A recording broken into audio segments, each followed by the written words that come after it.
Rocking chair or comfy sofa? Comfy sofa. Well, no, I say this. I love a rocking chair, and also I say this, is my mum and dad have a rocking chair. My mum has a rocking chair. And I've always said that I want that rocking chair at the point, if they still have it when, they've both died and we're clearing out their house and going, oh my goodness, how much stuff we've got. I would like the rocking chair. It's not a comfy rocking chair. No. I don't really know why I want the rocking chair, other than for memory's sake. But you can get comfy rocking chairs as well. So maybe if it was, could I have a big comfy sofa that rocks? Oh no, but you don't. Can I tell you something, Ruth? It sounds great in principle, and then you see them in a kind of breastfeeding room in John Lewis, and it's so naff. It's really bad. Okay. I think the rocking chair thing is aesthetic, and it's lovely, and it's inviting, and it's all good things, isn't it? You think, what a cosy space, and then you sit down and you're going... And then you want to try to make yourself comfortable and all of that. No, and you can't put your tea anywhere. How do you rock yourself as well at the same time? And and there's no amount of soft furnishings that's going to make that situation any better. So for me too, it's sofa. Sofa, absolutely. No brainer. No. There we go. Done. Maddie, what is the point of prayer? Oh, this is such a great question, because I think we all trip over this. Christians, non-Christians, whatever. I don't like dividing people so. It's a bit more complicated than that. But what is the point of prayer? Well, you could look at people praying and think that makes absolutely no difference whatsoever. So let me, in brief, tell you what I think. try and be brief. So the first thing about prayer is that you're turning your attention to God, and you're pausing in your really important day to give God your full attention.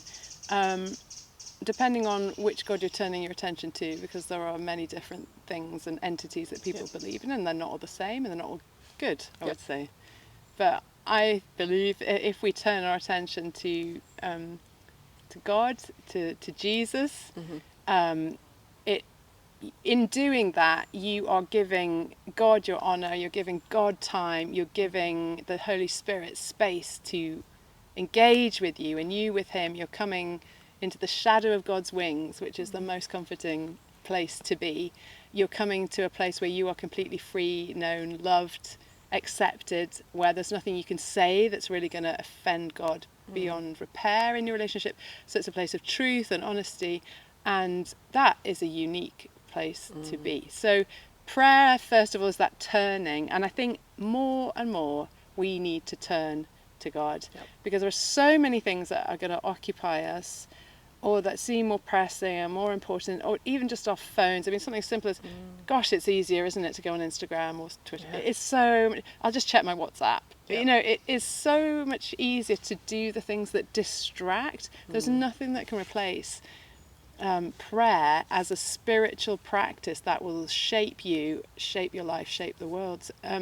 It is worth doing. So that the point of prayer is to bring you into that encounter with God. That is the point, is so that you encounter God, and everything else is that follows on from that. Well, it's all good. Anything that follows on from prayer is good, especially if you've got people praying with you. I mean, that also is good. People can hear from God. They can share things with you from God's heart. They can encourage you, but the point is to bring you into an encounter with God so that you and the world can change. And that's pretty an awesome enterprise. Yeah That's such a better answer than I had in my head. Give us your thoughts. Well, no, I think I just went down a different route to you and the thought process. That is not the only why thing to pray? say. Well, because God answers. So prayer is talking to God.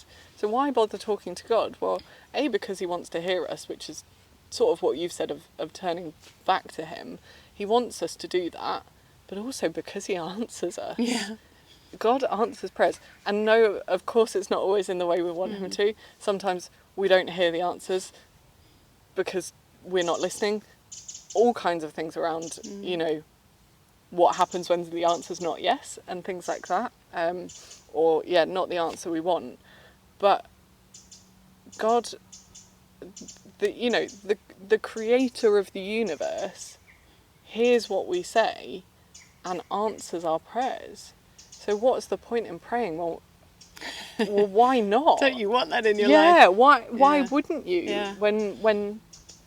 When that's what prayer is.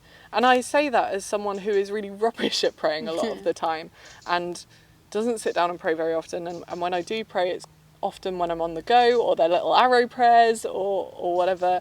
And so I need to hear this as much as anyone else, as much as I'm talking to anyone else here.